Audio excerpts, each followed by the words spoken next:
Assalamualaikum warahmatullahi wabarakatuh. Waalaikumsalam warahmatullahi wabarakatuh. Alhamdulillah wassalatu wassalamu ala Rasulillah wa ala alihi wa sahbihi wa wala la haula wala quwata illa billah. Asyhadu an la ilaha illallah wahdahu la syarikalah wa asyhadu anna Muhammadan abduhu wa rasuluhu la nabiyya ba'da. Allahumma sholli ala sayyidina Muhammad wa ala ali sayyidina Muhammad. Apa kabar sahabat wakaf dimanapun berada? Kembali Wakaf TV menyelenggarakan kajian berkah Ramadan selama bulan Ramadan, dan kajian berkah Ramadan ini akan hadir selalu setiap hari di pukul 4 sore. Bulan Ramadan telah tiba, saatnya kita bersuka cita untuk memanen pahala. Sibukkan diri dengan ibadah dan mengaji agar iman semakin kuat terpatri. Kajian berkah Ramadan akan menemani Anda setiap hari pukul 4 sore menjelang berbuka puasa, dengan tayangan kajian yang mengupas ilmu-ilmu Islam serta narasumber yang kompeten dalam bidang sakofah Islam. Jangan lewatkan hanya di Wakaf TV.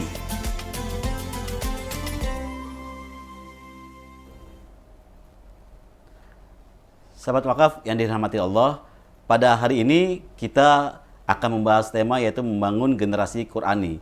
Seperti apa sih generasi Qurani itu? Nah, di studio Wakaf TV telah hadir narasumber kita yaitu Ustadz Abu Hanifah yang akan ngebahas ini secara detail apa itu generasi Qurani.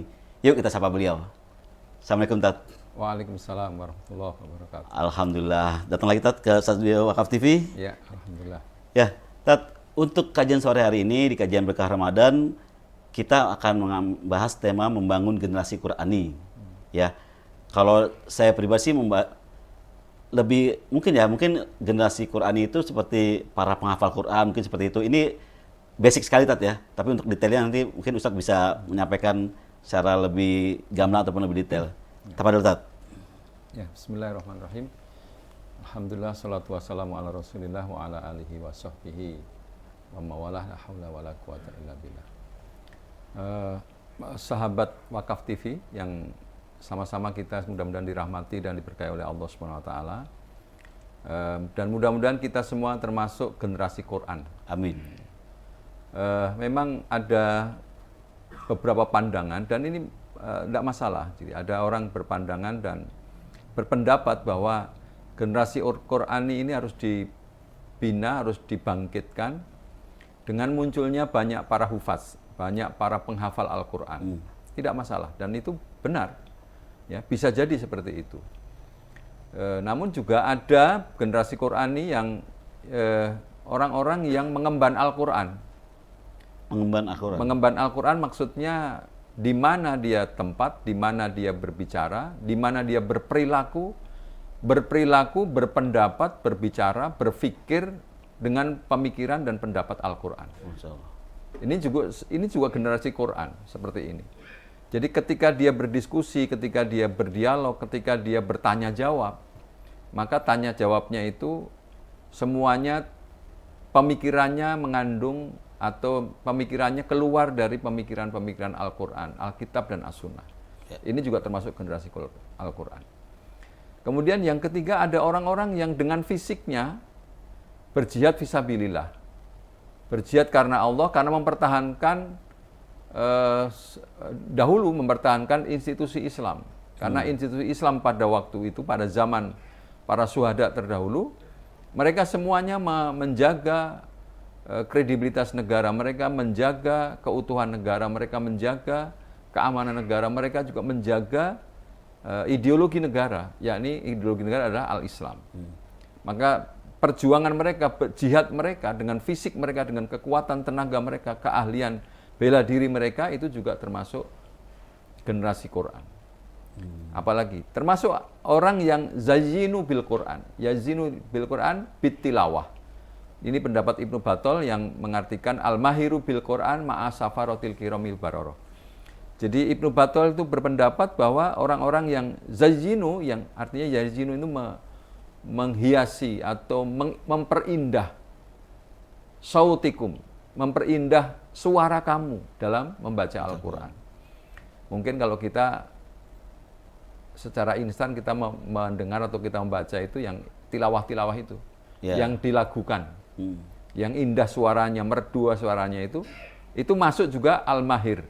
Itu masuk juga ahlul Quran, termasuk juga orang-orang yang generasi Quran. Masuk kategori. Ya, sampai situ.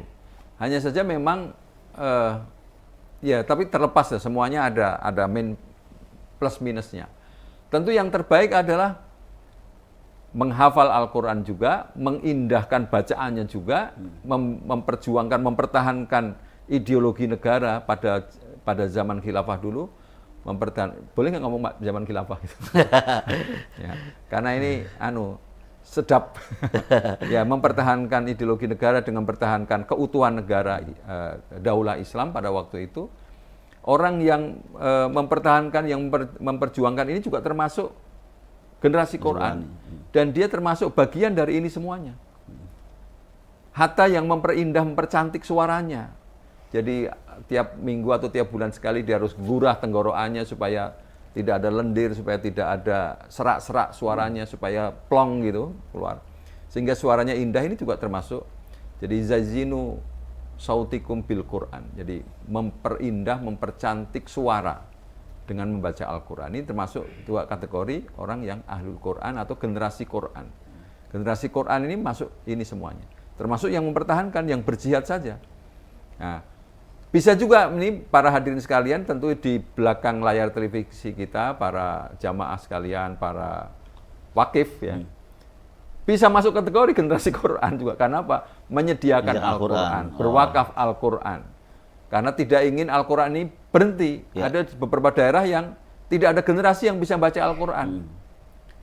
Atau mungkin kemarin yang nongkrong di mana? Malioboro. Pinggir jalan Malioboro, tidak mengganggu orang, tidak membuat orang takut. Meskipun banyak yang nyinyir ya, itu biasalah gitu, nggak apa-apa, itu bumbunya perjuangan. Nah, ini masuk kategori karena saya mendapat respon di grup saya ketika saya posting saya memviralkan lah, memviralkan anak-anak muda di Jalan Malioboro itu mengambil posisi duduk kongko-kongko membaca Al-Quran bersama, walaupun surat Yasin saja gitu misalnya. Tapi ini luar biasa menggetarkan, dan ketika saya posting itu ramenya luar biasa. Tapi saya nggak mau mengambil yang negatifnya, biar aja lah. Orang negatif nyinyir masa bodo amat. Nah, tapi setidaknya dia baca dong. Dia minimal denger dong. Karena denger tuh dia nyinyir gitu, nggak masalah gitu kan. Akhirnya saya menanggapi dan kemudian menjadi ramai kan diskusinya, menjadi viral juga pada akhirnya. Nah, pada akhirnya menjadi viral dan masuk kategori orang ini termasuk generasi Quran. Mudah-mudahan begitu. Jadi kita berprasangka baik pada kawan-kawan semua, pada mujahid-mujahid muda, anak-anak muda kita ya membangun generasi Quran mungkin diawali dengan duduk di Jalan Malioboro. Kalau wilayah Provinsi Yogyakarta mungkin. Di daerah masing-masing mungkin di di emperan masjid atau di dalam masjid. Kemarin diikuti sama Solo Mengaji juga ada tuh. Nah, ada Solo Mengaji, ada Jogja Mengaji dan seterusnya kan begitu. Jadi ini luar biasa. Jadi ini kebaikan-kebaikan yang perlu kalau kita hadir pada forum Wakaf TV ini. Tentu jangan kecil harapan, bahkan saya merasa kalah dan kagum kepada orang-orang yang wakaf Al-Quran. Karena pahala orang yang berwakaf Al-Quran itu sampai kita wafat sekalipun, yang berwakaf itu sudah tidak ada, pahalanya masih mengalir sampai akhir zaman. Masya Allah luar biasa, barokah. Nah, makna barokah itu kan dari terjemah yang saya menemukan di dalam sarahnya sebuah tulisan ya, seperti Imam Syamsuddin Haq Abadi itu mensarah apa sih makna barokah itu. Barokah itu ziyadah minal khairi wal karomah. Ziyadah itu maknanya tambahan. Tambahan kebaikan-kebaikan. Bertambah terus kebaikan-kebaikannya. Wal karomah, dan kemuliaannya pun juga bertambah. Nah, kadangkala yang namanya barokah ini ketika bertambah itu kita tidak tahu tambahannya. Karena hak prerogatif ada di tangan Allah. Nah, kalau tambahannya sampai hari kiamat, Masya Allah kayak apa coba? Biasa pastinya. Kita sudah ditimbang nanti di Yaumul Hisab, ditimbang oleh Allah SWT, ternyata masih mengalir itu kebaikan dan barokahnya itu, karomahnya itu. Masya Allah. Jadi berbahagialah orang-orang yang sudah wakaf Al-Quran, ya berbahagialah, apalagi bulan Ramadan ini kalau orang berwakaf Al-Quran, maka satu orang terbebas dari buta huruf, maka akan muncul lagi generasi berikutnya oleh orang yang bebas buta huruf tadi. Terus mengalir, terus. Kalau itu apalagi diamalkan oleh pribadinya. Yang membaca Al-Quran, mengerti pula nanti dia bangun masjid, masjidnya dibangun. Jangan khawatir, wakafnya Al-Quran. Orang yang bisa baca Al-Quran akhirnya bangun masjid. Terus lagi ngalir lagi ya? Mengalir lagi, karena dia bangun masjid itu juga karena dia memahami Al-Quran. Dia memahami Al-Quran karena infak atau wakaf panjenengan semua. Ya, Masya ya, Allah. ya. Luar biasa. Ya. Begitu kurang lebih. Sorry. Ya, Tat, kalau bisa saya simpulkan, berarti kalau generasi Quran itu segala sesuatu yang berinteraksi dengan Al-Quran itu ya? Ya, bisa. Jadi entah Berinteraksi itu dengan penghafal, entah itu pejuang Al-Quran, entah itu yang berwakaf Al-Quran sekalipun, pokoknya semua segala sesuatu yang berinteraksi dengan Al-Quran ya. Tafa'ul ma'al Quran. Tafa'ul ma'al Quran. Berinteraksi dengan Al-Quran. Ya. Sekarang kalau bicara generasi, Tat, pasti identik dengan generasi muda, ya kan? Sebenarnya tren pembinaan Al-Quran di generasi muda saat ini seperti apa sih, Tat? Ya, sudah muncul saya rasa. Jadi saya kira saya termasuk generasi ABG apa ABG? ABG. Generasi tua yang hasil didikan generasi sebelum saya. Kemudian pembinaan itu juga sistematis. Pembinaan sistematis. Yang dipilih begitu. Akhirnya memilih pembinaan yang sistematis. Ada yang usbu'i. Usbu' itu menunjukkan waktu. Waktunya apa? Mingguan. Jadi per minggu. Jadi misalnya tiap hari Selasa misalnya. Tiap Selasa dia rutin. Kami datang ke guru setiap Selasa. Karena kami mengenal Al-Quran itu meskipun sejak kecil tapi belum mendalami Al-Quran. Baru mendalami setelah mulai dewasa, sebelum menikah. Nah, itu mulai mendalami Al-Quran. Sebelum menikah ini luar biasa mencari kesana kemari. Kemudian mencari guru dari berbagai afiliasi lah. Karena guru-guru itu juga sudah terkontaminasi oleh guru-gurunya. Ini kontaminasi dalam tanda petik positifnya ya. Terwarnai, tersibghah warnanya oleh pengajar-pengajar sebelumnya. Dan memang dalam Islam itu metodologi seperti itu metodologi sunnah.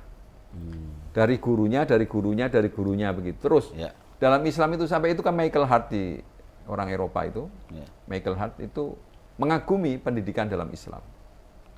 Itu diakui. Pembangunan generasi Quran itu diakui oleh Michael Hart, terbaik dan tersistematis adalah dalam Islam. Maka dia mengagumi, yang menulis itu 100 tokoh dunia, nomor satunya adalah Muhammad Rasulullah SAW. Itu oleh Michael Hart. Nah, Michael Hart ini mengagumi metodologi pendidikan dalam Islam yang melahirkan generasi-generasi Quran yang luar biasa. Nah, jadi ada seperti itu. Jadi kalau ditanya generasi, ya begitu. Tidak mesti tua, tidak mesti muda, tidak mesti anak-anak juga. Meskipun sekarang image-nya itu, kalau pondok pesantren tahfiz Quran, kelihatannya yang belajar anak-anak kecil gitu. Sepertinya yang boleh menghafal Quran hanya anak kecil. Kalau anak-anak tua, enggak. Udah nggak boleh lagi. Tidak juga. Jadi semua berkesempatan untuk tahfiz Al-Quran. Saya punya anak SMA, anak bontot. Saya sangat rindu sekali dia bisa membaca Al-Quran. Bukan sekedar membaca Al-Quran, bisa menghafal Al-Quran. Tidak sangka juga, baru 1 bulan saya masukkan, sudah hafal 1 juz. Sebulan? 1 bulan itu. Nah kalau 1 bulan 1 juz berarti kan butuh 30 bulan. 30 bulan itu kira-kira berapa? Kan 2 tahun. 2 tahun setengah. 2 tahun seperempat. 2 tahun setengah lah. 2 tahun setengah, nggak sampai 2 tahun seperempat lah. 24 bulan kan 2 tahun. Tambah 6 bulan? 6 bulan ya? Iya. 30. Ya, kurang lebih. 2 tahun setengah sudah hafal 30 juz. Baru 1 bulannya itu 1 juz. Artinya memang anak muda relatif lebih mudah. Karena dia tidak mikir biayanya. Kalau kita yang tua ini kan mikirin mikirin dapur. Biaya, mikirin dapur, mikirin yang di rumah segala. Nah, jadi ada kesempatan. Oleh karena itu, para Bapak Ibu sekalian, para sahabat wakaf di rumah yang setia mengikuti kajian sore hari ini, saya menghimbau atau memberi masukan Nah, masukkan putra-putri panjenengan semua, masukkan putra-putri generasi kita semua ke depan. Karena kita nanti akan memetik buahnya itu setelah, orang bisa melihat setelah wafat di akhirat nanti. Kalau di dunia ini paling kita hanya mendapatkan support dari kawan-kawan tetangga dekat, kawan-kawan dekat kita. Tapi di akhirat kita akan betul-betul memetik buah yang kita tanam sejak sekarang. Termasuk orang yang berwakaf. Itu akan menikmati hasil wakafnya itu mengalir terus sampai hari kiamat nanti, ya ketika sudah dipanggil oleh Allah SWT. Dan semua orang membutuhkan itu.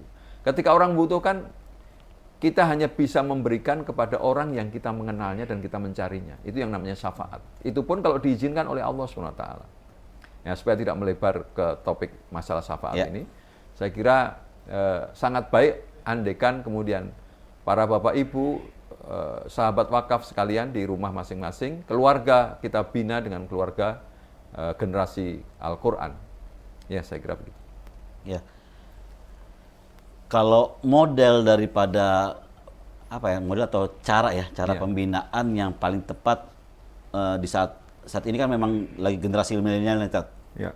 Di mana gadget begitu berkembangnya ya, sehingga generasi muda lebih banyak waktu cenderung habis di gadget seperti itu. Nah, sebenarnya model ataupun pembinaan yang paling tepat untuk menciptakan generasi Quran ini di saat seperti ini gimana, Tat? Ya, ya tadi sebagian kecil sudah saya singgung. Modelnya ya tadi usbu'i, ya, per minggu. Per minggu ini harus ketemu dengan guru. Harus ketemu dengan guru ya? Harus ketemu dengan guru. Karena sekarang ini banyak orang yang belajar dari YouTube dan sebagainya, nggak ketemu gurunya gitu kan? Jangan sampai belajar dengan YouTube, jangan belajar dengan gadget, ya, jangan. Karena itu tanpa bimbingan. Ya. Bisa jadi ketemu yang benar, mengambilnya benar, outputnya benar juga, bisa jadi. Ya. Tapi itu kemungkinannya mungkin 1 per berapa gitu. Kalau 1 per 10 masih mending, masih dekat gitu. Kalau 1 per 1000 gimana? Yang diperolehnya 1 per 1000. Nah ini khawatir gitu. Nah, maka pertama modelnya saya menyarankan Bapak Ibu sekalian atau saudara-saudara sekalian, sahabat wakaf di rumah, hendaknya bertemu dengan guru itu usbu'i, per minggu. Untuk yang mana ini Ustadz? Ya kayak tadi ada yang mempelajari pemikiran-pemikiran dalam Al-Quran. Mungkin sifat bentuknya, jadi jangan a priori dengan bahasa halqoh. Halqoh itu kan pernah dicurigai dulu. Halqoh itu sarang teroris, sarang radikal membentuk atau membangun radikalisme. Enggak apa-apa, harus usbu'i, minggu, per minggu lah, per pekan. Itu usbu'i itu per pekan, 7 hari sekali. Mengapa per pekan ini anjuran Rasulullah. Jadi Rasulullah itu mendidik para sahabat bertanya, ya Rasulullah, berapa waktu saya bisa mendapatkan ilmu semacam ini? Kata Nabi menyebutkan ya usbu'iyah. Jadi kamu setiap pekan. Jadi usbu'iyah tiap pekan itu lisan dari baginda Nabi SAW. Jadi karena sunahnya entah karena apa, tapi ya kita bisa menangkap hari ini. Memang daya ingat kita ini hanya per pekan. Kalau kita per tahun sekali nggak dapat apa-apa. Nggak dapat apa-apa kalau per tahun sekali udah hilang. Iya. Apalagi yang udah error pikirannya tadi. Iya. Ada gadget, itu bisa membuat error loh ya. Iya. Ada yang kecanduan gadget kan. Sampai pernah datang ke rumah itu, Al-Fakir datang ke rumah, ada keluarga yang minta, gimana Ustadz ya cara menghilangkan kecanduan gadget anak-anak ini. Ya game. Sampai matanya itu miring ke kanan terus, yang satu miring ke kiri terus. Yang satu miring kanan, satu miring kiri kayak apa coba? Karena game itu. Jadi itu luar biasa. Jadi pengaruhnya per pekan itu luar biasa. Nah kalau gadget bukan per pekan, per menit ada di tangan, di depan mukanya. Terus mantengin game. Rusak sudah. Saya tidak a priori, bisa jadi gadget kita diisi dengan murotal. Ya. Bisa diisi dengan terjemah. Sudah ada aplikasi-aplikasi yang kita download. Ini tergantung bagaimana orang tuanya mengarahkan putra-putrinya agar mencintai. Di gadget kita juga ada aplikasi misalnya serial para nabi, Sirah Nabawiyah. Ada hikayat para sahabat. Ya, yang tentu yang sudah bisa baca lah, anak-anak bisa baca. Jadi sekali waktu tengok. Nah, bisa aplikasi itu, bisa aplikasi murotal, baca Al-Quran, bisa aplikasi hafalan Al-Quran. Kadang-kadang anak kita kalau sudah cinta, itu, ya saya ini bukan lagi-lagi bukan mencontohi anak saya, tapi saya memang punya anak. Habis mau mencontohi siapa saya nggak. Untuk hari ini saya nggak lihat yang lain gitu. Saya belum lihat yang lain. Saya punya anak itu yang tadi SMA itu bahkan tidur pun telinganya ditaruh earphone. Earphone. Iya. Yang saya dengar, saya kadang kalau dia udah tertidur, saya ambil satu, saya dengarkan apa yang didengerin di musik, lagu atau lenong begitu kan. Ternyata murotal Al-Quran. Alhamdulillah. Jadi tidur pun murotal dalam telinganya itu. Nah dia itu untuk melenyahkan apa? Untuk melancarkan bacaan Al-Quran, untuk melancarkan hafalannya. Ya. Nah dia cepat sekali itu menghafal itu. Kita pengen juga seperti Imam Syafi'i itu bukan menghafal, melihat kitab gitu langsung dihafal. Langsung dihafal. Melihat sekilas saja, bukan dibaca, bukan dihafal. Baru lihat mukanya langsung hafal. Masya Allah. Itu Imam Syafi'i. Jadi Imam Syafi'i maka menjadi mustahid. Muqallid di Indonesia ini terbesar mengikuti Imam Syafi'i karena kecerdasan Imam Syafi'i yang luar biasa. Imam Syafi'i jangan coba-coba ada kitab terbuka di depan meja, di atas meja di depan matanya. Langsung Isinya dihafal. itu langsung dihafal. Masya Allah. Tidak sambil ngobrol begini lihat sekilas itu langsung hafal. Nah, karena sudah terbiasanya tadi. Nah, Ya. kalau anak kita seperti itu tapi isinya gadget, Nah, iya. yang nggak karu-karuan tadi kan bahaya itu. Nah, makanya kalau kita taruh earphone-nya telinga itu isinya murotal, Murotal. saking rutinnya itu ya bisa juga hafal. Dan saya melihat itu setelah lepas handsfree itu lisannya itu yang keluar itu Baik. murotal. Murotal. Yang semalam dia dengerin itu dihafal oleh dia.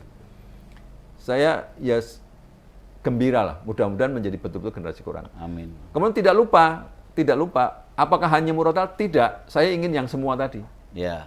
Ingin hafal juga, menjadi pembela Al-Quran juga, dan menjadi pemikirannya pun dari Al-Quran juga. Maka setiap pekan pula saya titipkan kepada ustadz-ustadz di sekitar kecamatan saya, ya jaraknya mungkin hanya 1 kecamatan lah gitu, untuk namanya halqoh tadi, pemikiran Islam, yang dulu disebut radikal. Ya. Jadi kalau anak perempuan, ada tamu laki-laki, tidak dibuka pintunya. Kalau di rumah nggak ada orang, ya buka pintunya. Kalau ada ayahnya, baru panggil ayahnya. Ya. Kalau tamunya laki-laki. Kalau tamunya ibu-ibu, anak saya perempuan yang anak laki-laki yang di rumah tadi, sebentar Bu, tunggu sebentar, panggil ibunya. Yang menemui ibunya. Itu kan waktu itu kan diviralkan itu bibit-bibit radikalisme. Ya enggak apa-apa, mereka suka-suka ngomong, memang pikiran dia begitu. Iya. Pemikiran dia udah ngeres begitu. Nah, kalau anak-anak kita didik anak-anak kita tidak ngeres berdasarkan Al-Qur'an. Nah, karena generasi Quran harus berdasarkan Al-Qur'an. Kalau tamunya laki-laki harus dijumpai oleh ayahnya laki-laki. Kalau tamunya ibu-ibu atau perempuan harus dijumpai oleh ibunya. Itu generasi Quran. Nah, itu yang harus seperti itu ya. Ya, itu pemikiran-pemikiran seperti itu. Itu kita tanamkan juga. Jadi kita ajari juga mereka bela diri atau berlatih bela diri atau kungfu atau apa atau silat lah gitu. Supaya nanti menjadi pembela Al-Qur'an juga. Ya. Karena masa depan kita tidak tahu nanti bagaimana, akan terjadi seperti apa. Yang jelas generasi Al-Qur'an mencakup semua tadi. Jadi itu generasi Quran. Membangun generasi Quran kurang lebih seperti ini. Sebenarnya saya ada info terbaru nih, ini Ya.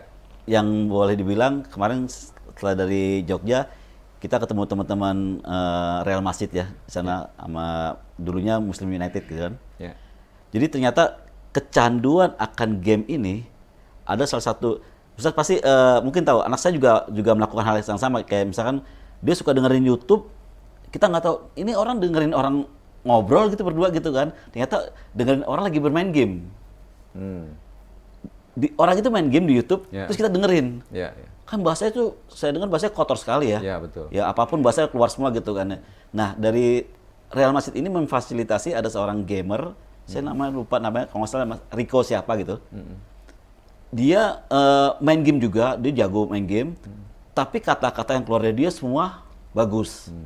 Misalnya gini, yuk kita sekarang bikin, kan kalau gamer yang biasa, kita bikin gedung ini yuk gitu.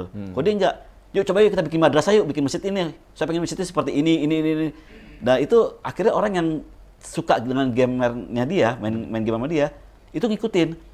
Bahasanya keluar misalkan gagal, Masya Allah, subhanallah gitu. Keluar bagus semua. Ya, ya. Nah itu di Jogja itu jadi cukup viral dan banyak orang tua yang mengucapkan terima kasih kepada Ya. si Mas Riko itu karena apa? Anaknya hobi game, tapi setelah dengarkan main game dengan dia, bahasa yang keluar tuh bagus terus gitu loh. Ya. Nah itu mungkin salah satu yang Ya generasi Quran juga. ya generasi Qurani ya. Betul. Dia berjihad melalui keahliannya. Iya benar. Jadi dengan cara seperti itu kan kemarin dia tes ombak nih, ngadain kajian khusus untuk gamer. Yang datang 300 orang Tat. Wah, Masya Allah. Itu semua gamer semua. Pengen ketemu siapa sih Mas Riko ini? Saya lupa Riko siapa namanya gitu ya. Tapi saya langsung, Masya Allah. Jadi emang dia berjuang di generasi Al-Qurani dan dia berjuang di Islam, tapi dengan cara skillnya dia itu. Ya. Ya Masya Allah, Jadi luar biasa. kita apresiasi. Iya, Dan itu masuk kategori generasi Quran. masuk generasi Al-Qurani ya. Ya. Ya, kalau bicara tantangan Tat, Ya. ya kadang-kadang kan emang zamannya seperti ini ya. Boleh dibilang memang sih sekarang udah banyak kajian-kajian para milenial udah ngikuti kajian sebagainya, tapi pasti ada tantangan-tantangan yang mereka hadapi Tat, di saat ini. Kira-kira apa aja Tat, tantangannya Tat? Ya, pengaruh luar tadi sebenarnya sebagian sudah kita sebutkan. Ya munculnya apa namanya fasilitas-fasilitas modern seperti game atau gadget ya, bukan gamenya, gadgetnya dan isi aplikasi dalam gadget itu. Kemudian tantangan lagi ya framing negatif, Oh, ya ini radikal. Ya. Juga sisi lain ada juga serangan pemikiran melalui gadget juga. ya, yang berkata-kata kotor, juga mengarah kepada yang apa namanya, hubungan interaksi antara pria dan wanita. Itu di dalam gadget kita banyak sekali. Bukan hanya orang dewasa, kadang-kadang nyasar ke anak-anak juga. ya, Kemudian dan itu juga ditiru, nggak mungkin tidak ditiru. Dan ini mesti orang tua waspada, mesti berhati-hati. Bapak ibu di rumah harus betul-betul meneliti. Lihat di direktorinya, lihat dalam histori dia buka apa saja. ya, Itu kalau sudah kita mencurigai sesuatu, hendaknya diprotek secepat mungkin. Karena mumpung belum kebablasan, kalau kebablasan sulit dikendalikan. Itu beberapa tantangan saya kira. Kemudian dengan fasilitas teknologi sekarang ini, orang bisa mendapatkan sesuatu dengan biaya yang sangat murah. Ya kan? Bukan tidak perlu, maksudnya belum berkesempatan untuk mondok atau untuk kuliah, untuk belajar di sebuah institusi yang resmi, yang formal, tapi dia sudah mendapatkan sesuatu dari gadgetnya.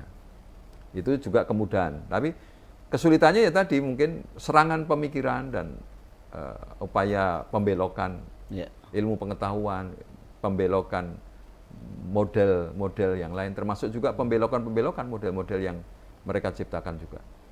Dan itu bukan tidak mungkin, sekarang udah mulai dilirik. Ini ada game seperti ini, ada game Islami, ada game generasi Quran ini akan ditimpa, akan diserang juga bisa. Karena dulu juga begini, misalnya ada radio saja. Jadi kami pernah berangan-angan membuat seperti studio ini.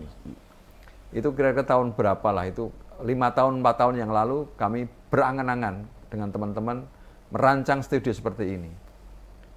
Menghabiskan dana yang cukup besar, tetapi belum tentu mengudara. Begitu studio sudah jadi, mau mengudara sekali, 2 kali mungkin bisa. Tapi satelitnya diblokir, ditutup.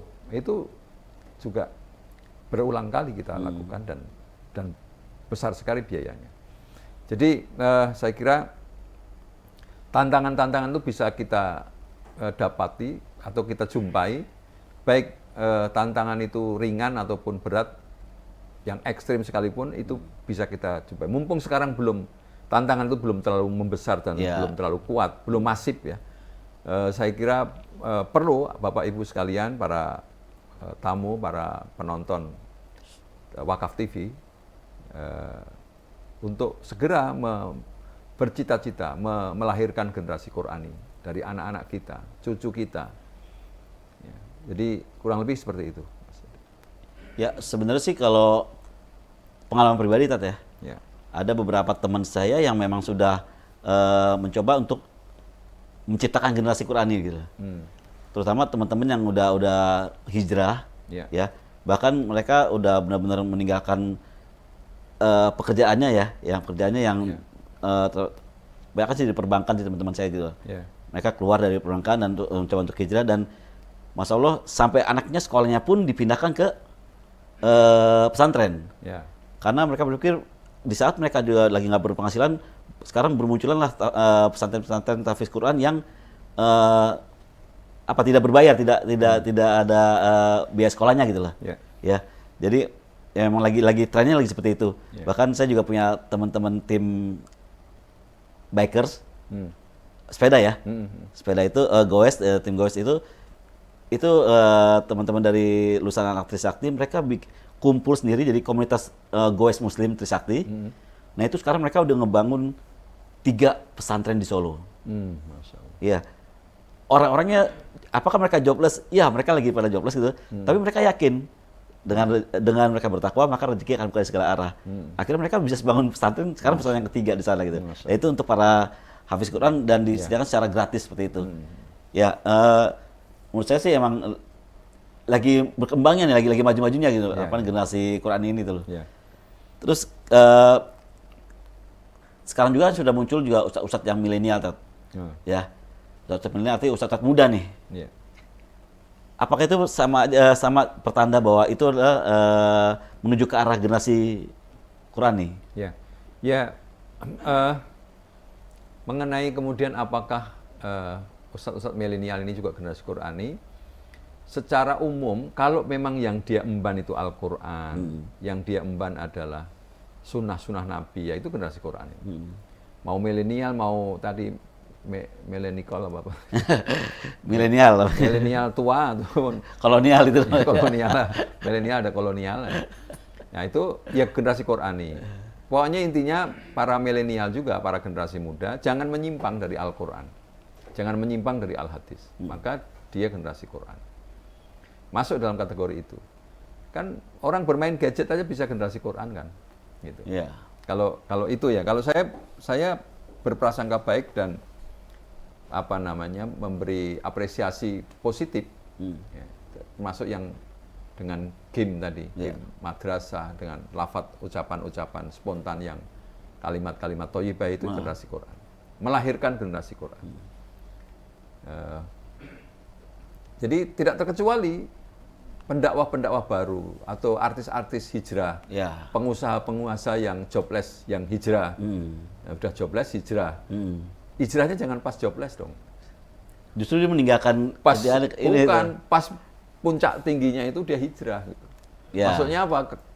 Kekayaannya kemudian dipakai, diinfakkan, disedekahkan. Jadi sehingga saya menawarkan kepada para hadirin pada studio Wakaf TV ini yang ingin menyekolahkan anak dan kesulitan mendapatkan yang gratis dan berkualitas, boleh datang ke Wakaf TV atau janjian dengan saya, nanti saya arahkan kemana yang pas. Ada banyak yang menampung. Dan menurut saya pendidikannya qualified juga. Memiliki arah yang jelas. Bukan cuma hafal Quran saja, tapi juga menguasai fikroh atau pemikiran-pemikiran Al-Quran dan hadis. Jadi sekaligus sudah siap menjadi pejuang lisannya maupun pejuang fisiknya. Jadi keluar dari pondok pesantren nanti sudah memahami Al-Quran, memahami isinya, mampu menerjemahkan Al-Quran. Ya mungkin bukan menerjemahkan secara keseluruhan, tapi menerjemahkan beberapa ayat yang pokok dalam kehidupan. Karena ayat-ayat yang pokok bukan semua ayat pokok ya sebenarnya. Semua ayat pokok, tapi ada ayat-ayat yang memang menjadi senjata lah untuk menghadapi berbagai serangan pemikiran. Menangkis berbagai serangan-serangan negatif, serangan-serangan pemikiran yang mampu menjawab tantangan zaman. Itu kita siapkan. Ada tempatnya dan pengelolanya insya Allah kawan sendiri, jadi kawan yang kami kenal baik, maka saya berani merekomendasikan karena teman baik. Mungkin tidak tahu ada jadwal ceramah di sini atau tidak. Ustaz siapa? Dari Bogor ada? Bogor siapa ya? Lupa saya. Ada beberapa ustaz ini. Ya nanti dia omong lagi. Ya, nggak terasa Ustaz, udah hampir sejam kita ngobrol masalah generasi Quran ini. Ya. Mungkin di akhir kajian Bekah Ramadan ini Ustaz bisa memberikan tips untuk para sahabat wakaf, baik yang sudah berkeluarga maupun yang masih generasi muda, gimana caranya biar bisa terus istiqomah di jalur sebagai generasi Qurani. Ya. Tafadhol Ustaz. Masya Allah, ini nasihat untuk saya sendirilah paling tidak. Closing statement saya untuk saya pribadi, dan ya kalau ada baiknya monggo diambil. Generasi Quran ini memang harus dicita-citakan, harus diniatkan, dipaksakan pada diri kita. Pertama, kita memaksakan diri memilih pasangan hidup yang juga Qurani. Berarti siapa tuh? Istri kita. Kalau kita laki-laki berarti memilih istri yang generasi Qurani juga. Ya. Dan memang bersedia mau untuk dibawa ke arah sana. Ya. Untuk kemana? Ya pemikirannya Islam. Sanggup juga menghafal beberapa ayat Al-Quran, atau menghafal mungkin berjuz-juz ayat, berjuz-juz dari Al-Quran itu. Syukur kalau itu kan, beruntung kalau kita mendapatkan pasangan hidup, istri dari generasi Quran yang betul-betul sudah ready lah, sudah siap. Kalau enggak ya harus siap itu.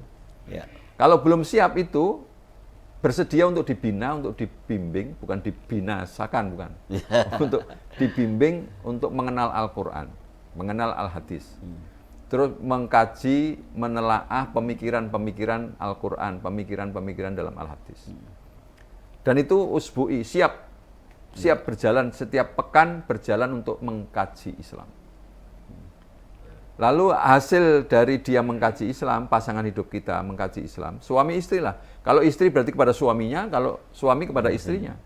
Dengan mengkaji Islam tadi juga siap menularkan, bukan menular itu negatif ya. Mau mentransformasikan pemikiran Islam yang dia miliki, yang dia dapatkan itu kepada anak-anaknya, kepada keluarganya, kepada pihak lain, kepada tetangganya. Terus artinya berdakwah. Karena jangan salah, karena berdakwah itu barokah. Berdakwah itu barokah dan pahalanya mengalir sama dengan mengalirnya orang yang berwakaf. Karena orang yang berwakaf itu mau berwakaf karena memahami hakikat wakaf. Dapat dari hakikat wakaf itu dari mana? Tentu dari yang mendakwahkan hakikat wakaf itu. Setiap dia dapatkan, dia berharap juga mendapatkan barokahnya dari Allah sampai akhir zaman. Sampai hari kiamat nanti, Masya Allah. Itu generasi Al-Quran. Kemudian yang ketiga, ya mengorbankan harta kita yang kita miliki, mengorbankan waktu kita yang kita miliki, mengorbankan pemikiran kita kepada umat ke depannya. Jadi saya kira tipnya 3 itu, dan tidak lupa tetap ibadah kepada Allah dengan ibadah yang mulzim, yang mengikat diri kita itu untuk iltizam kepada ibadah-ibadah mahdoh maupun ibadah-ibadah nafilah. Ibadah mahdoh ya sholat 5 waktunya, kemudian ibadah nafilahnya ya jangan lupa juga tahajudnya, witirnya, witir terutama, karena di dalam beberapa hadis itu disebutkan Nabi Allah SWT memanggil ya ahlal Quran, wahai para ahli Quran. Ahlul Quran ini bisa juga wahai para generasi Quran. Wahai para generasi Quran, tegakkan sholat tahajud, tegakkan sholat witir, minta kepada Allah SWT. Nah ini terus dilakukan. Ini nasihat yang paling berat buat Al-Fakir untuk melazimkan sholat-sholat nafilah, sholat-sholat sunnah. Juga puasa Ramadan jangan sampai lupa, maupun puasa-puasa sunnah yang lainnya. Jadi ini yang harus selalu dilakukan oleh generasi Quran. Karena dengan begitu generasi Quran di masa yang akan datang benar-benar akan dimunculkan oleh Allah SWT. Tentu peran dari lembaga-lembaga seperti Badan Wakaf Al-Quran ini yang terus menggalang kekuatan umat, menggalang kekuatan para wakif, menggalang kekuatan para agniya dan para hijrah. Hijraher apa? Orang-orang yang berhijrah menuju pada ridho Allah SWT. Ini kita menanti Anda untuk bersama-sama, bersama kami untuk selalu berniat membangun generasi Quran. Dan niat Anda sudah dicatat oleh Allah SWT sebagai pahala. Masya Allah. Anda tunaikan, maka itu terwujudlah pahala yang mengalir sampai hari kiamat nanti. Wallahu a'lam bishawab. Assalamualaikum warahmatullahi wabarakatuh. Waalaikumsalam warahmatullahi wabarakatuh. Jazakallah khair Ustaz atas ilmunya sore hari ini. Sahabat wakaf yang dirahmati Allah, kita sampai di penghujung acara kajian Bekah Ramadan pada hari ini. Semoga apa yang dikatakan Ustadz Abu Hanifah tadi bahwa kita berusaha untuk menjadi generasi Qurani, jangan hanya sendiri, tapi keluarga kita semua, kita jadikan teman-teman kita, saudara kita untuk menjadi generasi Qurani. Kita akhiri kajian hari ini dengan membaca Alhamdulillahirrahmanirrahim. Billahi taufiq wal hidayah. Wassalamualaikum warahmatullahi wabarakatuh. Bulan Ramadan telah tiba, saatnya kita bersuka cita untuk memanen pahala. Sibukkan diri dengan ibadah dan mengaji agar iman semakin kuat terpatri. Kajian Berkah Ramadan akan menemani Anda setiap hari pukul 4 sore menjelang berbuka puasa. Dengan tayangan kajian yang mengupas ilmu-ilmu Islam serta narasumber yang kompeten dalam bidang sakofah Islam. Jangan lewatkan hanya di Wakaf TV.